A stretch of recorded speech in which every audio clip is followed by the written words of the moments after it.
স্বৈরাচার শেখ হাসিনার বিরুদ্ধে আরও ৩টি অভিযোগ আন্তর্জাতিক অপরাধ ট্রাইব্যুনালে জমা দেওয়া হয়েছে। এ নিয়ে মোট ৯টি অভিযোগ দায়ের করা হলো এই পালিয়ে যাওয়া স্বৈরাচারের বিরুদ্ধে।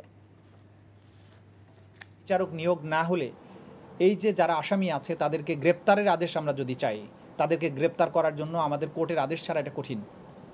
তাদেরকে জিজ্ঞাসাবাদ করা প্রয়োজন। আমাদের এই তদন্ত সংস্থা জিজ্ঞাসাবাদ করে এই অপরাধের তথ্য উপাত্ত তাদেরকে বের করতে হবে। এখানে বিধিবিধানের কিছু সংস্কার, এখানে প্রসিডিওরের কিছু সংস্কার, নিরপেক্ষ বিচারক নিয়োগ এবং এই তদন্ত প্রক্রিয়া, এভিডেন্স কালেকশনের প্রক্রিয়া, এই সবগুলোকে এমন একটা পর্যায়ে নিয়ে যাওয়া যে বিচার হওয়া সত্ত্বেও গোটা দুনিয়ার থেকে কেউ যেন বলতে না পারে যে বিচারটা একটা আগের মতো একটা অবৈধ প্রক্রিয়ার মধ্য দিয়ে হয়েছে, এরকম যাতে বলতে না পারে।